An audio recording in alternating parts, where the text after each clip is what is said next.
Vanessa. Oy, Totoy, gising ka pa pala. Oo, hindi mo makatulog eh.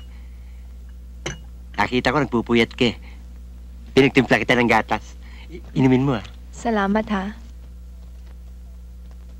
Kasi tinitingnan ko tong financial statement namin ni Rufo eh. May problema ba? Nalulugi eh.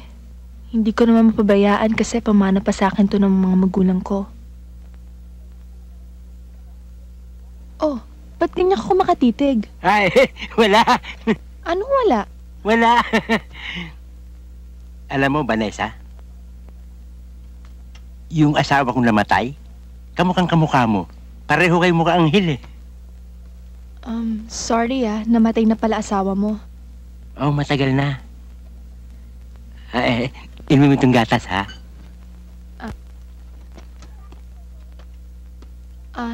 Totoy? Bakit? Salamat uli ha. Inumin mo uli, ha?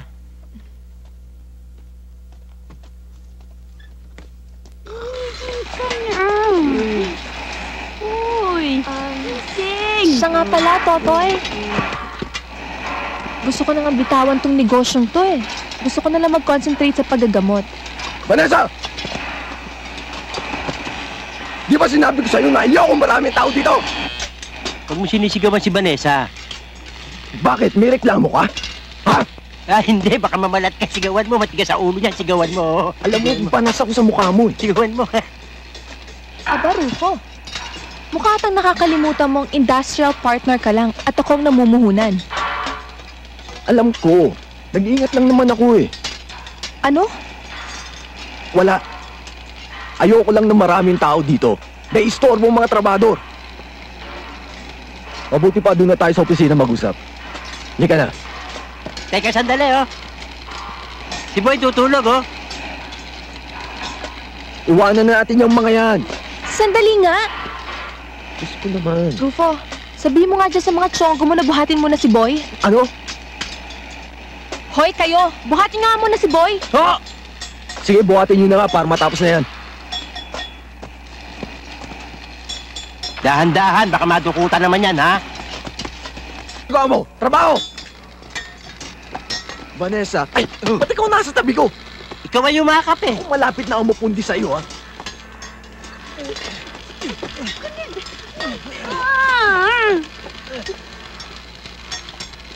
Hoy! Pasanin niyo ako! Pihira.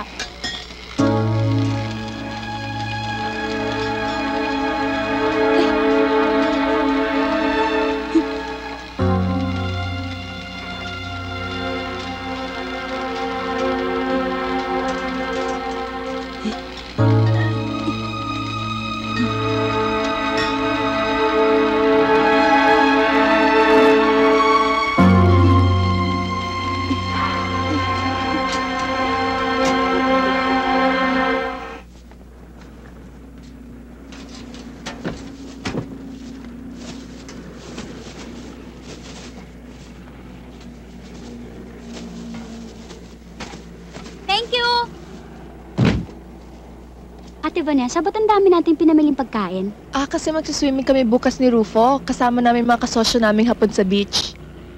Kayo lang? Hindi, syempre kasama ko kayo para masaya. Okay. So, doon ako. Diyan ka na? Tay, may gusto kayo kay Ate Vanessa, no? Wala. Wala raw.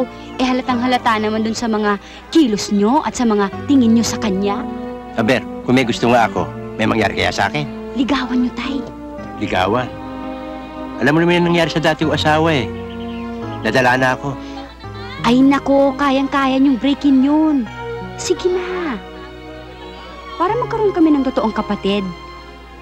Tsaka, para mailayo na rin si Ate Vanessa dun kay Rufo. Wala akong tiwala ron eh. Ikaw kaya lumigaw. Ikaw sumusulsul eh.